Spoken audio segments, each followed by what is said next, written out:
سب سے پہلے میں اللہ تعالیٰ کا شکر ادا کرتا ہوں کہ جماعت اسلامی نے پورے ملک میں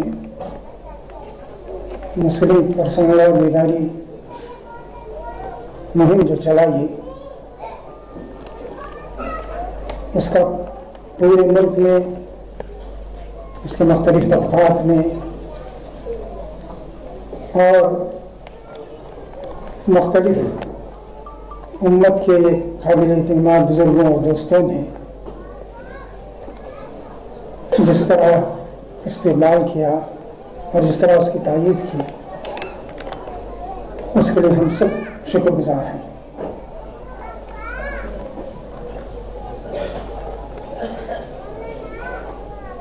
یہ آپ اندازہ شاید نہیں کر سکتے اس چھوٹے سے مجمع کو دیکھ کر کہ بعض مجمع تو ایسے بھی دیکھنے میں آئے کہ حد نگاہ تک انسان ہی موجود تھے۔ بنگال میں اجتماع ہوا تو دور تک انسانوں کا سمندر نظر آ رہا تھا۔ ابھی 2 دن قبل جمعہ کے روز میں بنگلور میں تھا، وہاں کے بہت بڑے میدان میں اجتماع ہوا اور وہ میدان بھرا ہوا تھا، اور آخر وقت تک لوگ جماعت اسلامی کے ذمہ داروں اور امت کے دیگر ذمہ داروں کی طرف سے جو باتیں پیش کی جا رہی تھیں اسے بہت ہی توجہ کے ساتھ سنا۔ اس سے احساس یہ ہوتا ہے کہ ہمارے اندر بہت سی کمزوریاں ہیں، اس کے باوجود دین سے وابستگی کا جذبہ باقی ہے۔ ہم عمل شاید بہت سی چیزوں پر نہیں کرتے، لیکن دین سے دستبردار ہونے کے لیے کسی بھی قیمت پر تیار نہیں۔ یہ بہت بڑی بات ہے اور اس سے حوصلہ ملتا ہے کہ ہم آگے بڑھ سکتے ہیں۔ میرے دوستوں اور ساتھیوں، یہ بات ہمارے ذہن میں رہنی چاہیے کہ پرسنل جسے کہا جاتا ہے اور اس کی بہت سی وضاحتیں ہو چکی ہیں، وہ دراصل اللہ تعالیٰ کا قانون ہے، اور اللہ تعالیٰ کے قانون کے بارے میں ہم سب کا اطمینان ہے کہ اس میں کسی بھی فرد کے ساتھ، کسی بھی گروہ کے ساتھ، کسی بھی طبقے کے ساتھ ناانصافی ہو ہی نہیں سکتی۔ انسان ناانصافی کر سکتا ہے، کوئی فرد ناانصافی کر سکتا ہے، کوئی گروہ ناانصافی کر سکتا ہے، حکومت ناانصافی کر سکتی ہے، لیکن اللہ کے بارے میں یہ کوئی شخص سوچ ہی نہیں سکتا وہ کسی کا طرفدار بن جائے گا اور کسی کی حمایت کرے گا، کسی کی مخالفت کرے گا۔ یہ بات اگر کسی کے ذہن میں آئے تو اس کا ایمان خطرے میں پڑ جائے گا کہ اللہ تعالیٰ بھی ناانصافی کر سکتا ہے۔ قرآن مجید میں کہا گیا ہے وَتَمَّتْ كَلِمَةُ رَبِّكَ صِدْقًا وَعَدْلًا۔ اللہ تعالیٰ کے جو قوانین ہیں اس کے بارے میں 2 بات کہی گئی کہ یہ سچائی پر مبنی ہے، صداقت پر مبنی ہے۔ اس میں کوئی شخص یہ نہیں کہہ سکتا کہ یہ صداقت سے ہٹی ہوئی ہے، بالکل صحیح اور سچی تعلیم ہے اس میں، اور اس میں اس کے بارے میں کہا نہیں جا سکتا کہ اس میں کسی غلط چیز کی آمیزش ہو گئی ہے، کوئی چیز میں بدلی ہی نہیں جا سکتی، سچائی پر یہ مبنی ہے۔ دوسری بات یہ کہی گئی کہ عدل و انصاف پر یہ مبنی ہے۔ دنیا میں قانون کا بنیادی مقصد عدل و انصاف کا قیام ہے۔ قرآن کہتا ہے کہ اس نے جو قانون دیا ہے وہ عدل و انصاف پر مبنی ہے، اور اگر کوئی قانون عدل و انصاف پوری نہ کرے تو سمجھے وہ قانون ہی نہیں ہے۔ قانون کا بنیادی مقصد ہی ہے کہ انصاف ہو۔ قرآن کہتا ہے کہ اللہ تعالیٰ نے جو قانون دیا ہے وہ ایک تو صداقت پر مبنی ہے، اس میں کسی خامی کی نشاندہی نہیں کی جا سکتی، اور دوسری یہ ہے کہ وہ عدل و انصاف پر مبنی ہے۔ یہ نہیں کہا جا سکتا کہ اس میں کسی گروہ کے ساتھ، کسی طبقے کے ساتھ، کسی فرد کے ساتھ زیادتی ہوئی ہے. تو یہ بات ہمارے ذہن میں اچھی طرح رہنی چاہیے. اللہ تعالیٰ کا دین اس لیے آیا ہے کہ اس میں کوئی تبدیلی نہیں کی جا سکتی. قرآن شریف میں مکے میں بات کہی گئی کہ یہ جو لوگ آپ کی مخالفت کر رہے ہیں وہ یہ کہتے ہیں ائت بقرآن غیر ھذا او بدلہ، وہ کہتے ہیں کہ کوئی دوسرا قرآن پیش کرو، یہ چلنے والا نہیں ہے، یہ ہمارے لیے قابل قبول نہیں ہے، ہم اسے قبول نہیں کر سکتے. کوئی دوسرا قرآن پیش کرو. اگر یہ تمہارے لیے مشکل ہے تو اس کے قانون ہی میں تبدیلی کر دو، اس کی باتوں میں تبدیلی کر دو. قل ما يكون لي ان ابدله من تلقاء نفسي، آپ کہہ دیجئے میں اپنی طرف سے اس میں کوئی تبدیلی نہیں کر سکتا. ان اتبع الا ما يوحى الي، میں تو اس قانون کا پابند ہوں جو اللہ کی طرف سے آیا ہے، اس سے ہٹ کے نہیں چل سکتا. انی اخاف ان عصیت ربی عذاب یوم عظیم، اس قانون کی ہدایت کی نافرمانی کروں تو مجھے ڈر لگا ہوا ہے کہیں اللہ نہ پکڑ لے مجھے. بتائیے جس قانون میں ترمیم کا اللہ نے اپنے پیغمبر کو حق نہیں دیا، خدا کی قسم آپ کسی دوسرے انسان کو حق دے دیں گے کہ اس میں ترمیم کر دے، اس میں تبدیلی کر دے؟ اور اللہ کا رسول یہ کہہ رہا ہے کہ میں کانپ رہا ہوں اللہ کی نافرمانی اگر ہوگی تو وہ مجھ سے باس پرس کرے گا. تو اس لیے مسلمانوں کو جسے پرسنل لا کہا جاتا ہے وہ دراصل اللہ کا قانون ہے. اسی وجہ سے کہا گیا ہے کہ یہ حدود اللہ ہے. حدود اللہ کا مطلب یہ ہے کہ اللہ تعالیٰ نے جو قانون بنا دیا ہے اس میں آپ ترمیم کر ہی نہیں سکتے، اور جیسا ہے ویسے آپ کو تسلیم کرنا ہوگا. میرے دوستوں اور ساتھیوں، اس قانون پر جس وقت سے یہ نازل ہوا، یہ سمجھے کہ 1500 سال سے عمل ہو رہا ہے. اس وقت اس پر عمل ہوا جب مسلمان اقتدار میں تھے، اس وقت بھی عمل ہوا جب مسلمان اقتدار میں نہیں تھے، اس وقت بھی عمل ہوا جب مسلمان اکثریت میں تھے، اس وقت بھی عمل ہوا جب مسلمان اقلیت میں تھے، اس وقت بھی عمل ہوا جب وہ عرب میں تھے، اس وقت بھی عمل ہوا جب وہ عجم میں ہیں، اس وقت بھی عمل ہوا جب وہ ایشیا میں ہے، اس وقت بھی عمل ہوا اور ہو رہا ہے جب کہ امریکہ اور یورپ میں ہے. دنیا کا کوئی وقت، کوئی مرحلہ، کوئی ملک ایسا نہیں گزرا جس میں کہا جائے کہ اس پر عمل نہیں ہوا. تو آدمی کو یہ سوچنا چاہیے کہ جس قانون کی یہ اہمیت ہے کہ ہر خطے زمین میں، ہر دور میں اس پر عمل ہوتا رہا ہے، تو آدمی آج اسے کیوں چھوڑ دے؟ کوئی وجہ ہونی چاہیے. اور کبھی ایسا نہیں ہوا اس 1500 سال کے اندر کہ لوگوں نے یہ کہا ہو کہ اس قانون پر عمل نہیں ہو سکتا. آج جو باتیں کہی جا رہی ہیں کبھی یہ بات نہیں اٹھی کہ اس میں یہ پیچیدگی ہے، اس پر عمل نہیں ہو سکتا. اس لیے کہ جو پیچیدگیاں بتائی جاتی ہیں ان کا حل بھی موجود ہے اس کے اندر. اس لیے لوگوں کو سمجھنا چاہیے کہ اس میں کوئی تبدیلی ممکن ہی نہیں ہے، اور ہر دور میں اس پر عمل ہوتا رہا ہے. اور جو سوالات آج اٹھائے جا رہے ہیں ان سب کا جواب قرآن میں موجود ہے اور احادیث کے اندر موجود ہے. دوسری بات یہ سمجھنی چاہیے کہ اسلام نے جو قانون دیا ہے جسے آپ پرسنل لا کہتے ہیں، اس کا ایک پورا مربوط نظام ہے. اس کی ایک چیز کو لے کے آپ سمجھ نہیں سکتے. اس میں میاں بیوی کے حقوق بھی ہیں، ان کی ذمہ داریاں بھی ہیں، ماں باپ کے حقوق بھی ہیں، ان کی ذمہ داریاں بھی ہیں، اولاد کے حقوق ہیں، ان کی ذمہ داریاں بھی ہیں، رشتہ داروں کے حقوق ہیں، ان کی ذمہ داریاں بھی ہیں. یہ سب ایک مربوط سسٹم ہے، جڑا ہوا ہے ایک دوسرے سے. اس میں اخلاقی ہدایات بھی ہیں، قانون کی بندشیں بھی ہیں. آپ اسے الگ کر کے نہیں دیکھ سکتے کہ صاحب یہ طلاق کیسے ہو گئی، طلاق کے بعد کہاں جائے گی. اور خلا کا کیا قانون ہے،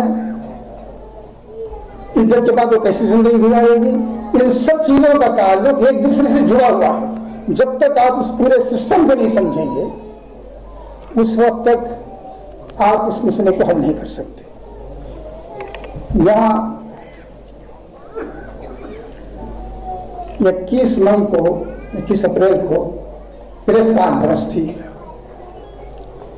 اس میں بہت سے سوالات کیے گئے اور اس پریس کانفرنس کا بہت چرچا بھی رہا، اسی سے اس مہم کا آغاز بھی ہوا۔